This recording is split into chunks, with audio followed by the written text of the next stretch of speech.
Hello. इस slide में हम सार्क वाला टॉपिक डिस्कस करेंगे।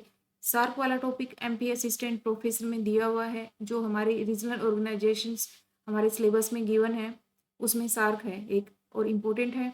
इसमें मोस्टली वही फैक्चुअल क्वेश्चन ही आते हैं। अगर आप PYQ करेंगे पुराने वाले क्वेश्चन तो आपको पता चल जाएगा कि मतलब इजी वाले फैक्ट बेस्ड क्वेश्चन ही आ रहे हैं। और अभी जो एग्जाम हुए हैं, हमारे एग्जाम से पहले हिस्ट्री वाला एग्जाम हुआ है, तो उसी में भी कोई पैटर्न ज़्यादा चेंज नहीं हुआ है, फैक्ट बेस्ड क्वेश्चन ही आए हैं। तो हमें उसी पैटर्न पे अपना एग्जाम आएगा होपफुली। तो अभी जो हम देखते हैं सार्क वाला, सार्क क्या अपना इम्पोर्टेंट है ये वाला। एक तो यही कि ये रीजनल है ना। सार्क जो है एक रीजनल ऑर्गेनाइजेशन है, इंटर गवर्नमेंटल है। इंटर गवर्नमेंटल मतलब गवर्नमेंट्स ने मिलके बनाई है कुछ कंट्रीज़ की। तो सार्क है, इसका फुल फॉर्म है south Asian association for regional cooperation. ठीक है, ये कोऑपरेशन है।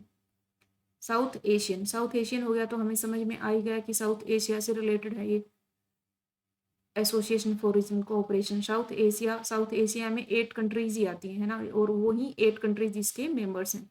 साउथ एशिया में 8 कंट्रीज आती हैं और ऑलमोस्ट सब की सब 8 मेंबर्स हैं इस ऑर्गेनाइजेशन के, सार्क के। स्टार्टिंग में जब ये स्टार्ट हुई थी उस टाइम पर 7 मेंबर्स थे। बाद में लेटर 2007 में अफगानिस्तान ने ज्वाइन कर लिया था, तो एट प्रेजेंट 8 है ना, 8 है। तो सार्क जो है इसकी फॉर्मेशन हुई थी 1985 दिसंबर में हुई थी, है ना।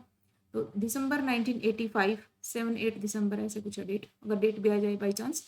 तो दिसंबर 7-8 दिसंबर को 1985 को इसकी फॉर्मेशन हुई थी।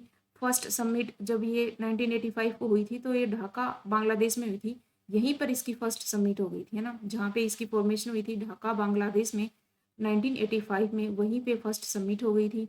इसका हेडक्वार्टर कहाँ है? इसका हेडक्वार्टर है काठमांडू, नेपाल। एक हेडक्वार्टर भी याद रखना इंपॉर्टेंट है। सार्क का हेडक्वार्टर काठमांडू, नेपाल में है। सार्क की फर्स्ट मीटिंग 1985 में, जहाँ पर इसकी फॉर्मेशन हुई थी, वहीं पे फर्स्ट सबमिट हुई थी ढाका बांग्लादेश में। इसके 8 मेंबर्स हैं। कौन कौन से 8 मेंबर्स हैं? इंडिया है, और इंडिया से अलग हुए पाकिस्तान और बांग्लादेश, 3 तो ही कंट्री हो गई हैं। इंडिया, पाकिस्तान, बांग्लादेश, फिर नेपाल, भूटान आ जाते हैं, श्रीलंका है नीचे, और मालदीव है, और अफगानिस्तान। अफगानिस्तान ने 2007 में ज्वाइन किया था। याद रखना, इनिशियली अगर पूछे कि मेंबर्स कितने थे तो 7 थे। अफगानिस्तान ने कब ज्वाइन किया? 2007 में ज्वाइन किया। ये भी याद रख लेना, 2007 में अफगानिस्तान ने ज्वाइन किया, क्योंकि हमारा पेपर ऐसा ही है कि हमें सारे फैक्ट तो एटलीस्ट याद रखने पड़ेंगे। सार्क है, इसकी लास्ट मीटिंग मतलब 2014 में हुई थी, उसके बाद अभी तक कोई मीटिंग नहीं हुई है।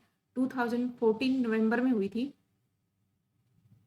नवंबर 2014 में जब मीटिंग हुई थी तो ये काठमांडू नेपाल में ही हुई थी, और 18th सबमिट थी। ये 18th सबमिट थी काठमांडू नेपाल में।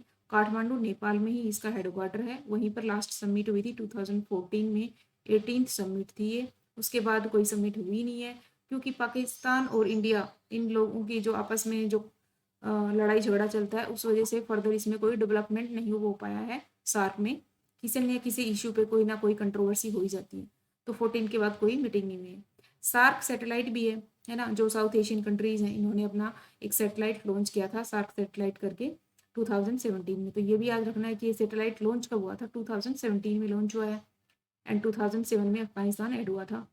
एंड इसमें एक फंड भी बना है, इमरजेंसी फंड, कोविड से रिलेटेड एक फंड बना था 2019 में। जब कोविड आया था तो कोविड-19 इमरजेंसी फंड बना था सार्क कंट्रीज़ के लिए, और इसमें इंडिया ने $10 मिलियन भी डोनेट किए थे, है ना। $10 मिलियन डोनेट किए थे कोविड-19 वाले फंड में। सार्क सैटेलाइट है, और एक यूनिवर्सिटी भी है ना। यूनिवर्सिटी है ये, साउथ एशियन यूनिवर्सिटी करके है, साउथ एशियन यूनिवर्सिटी, और इसका जो कैंपस है वो है न्यू दिल्ली में। न्यू दिल्ली में इसका कैंपस है। लैंग्वेज क्या है? ऑफिशियल लैंग्वेज इनकी इंग्लिश ही है।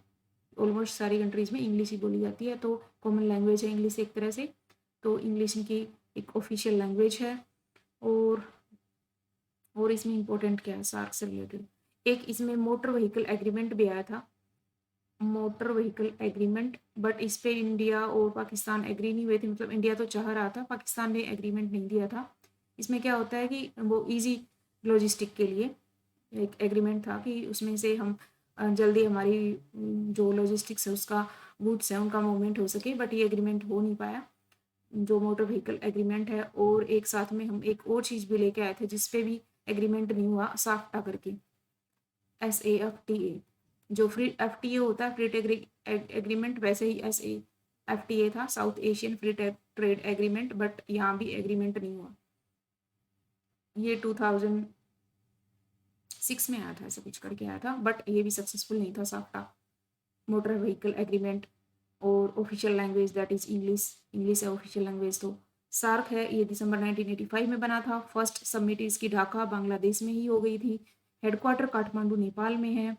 2014 में इसकी लास्ट समिट हुई थी, वो भी काठमांडू नेपाल में हुई थी। उसके बाद कोई समिट हुई नहीं है।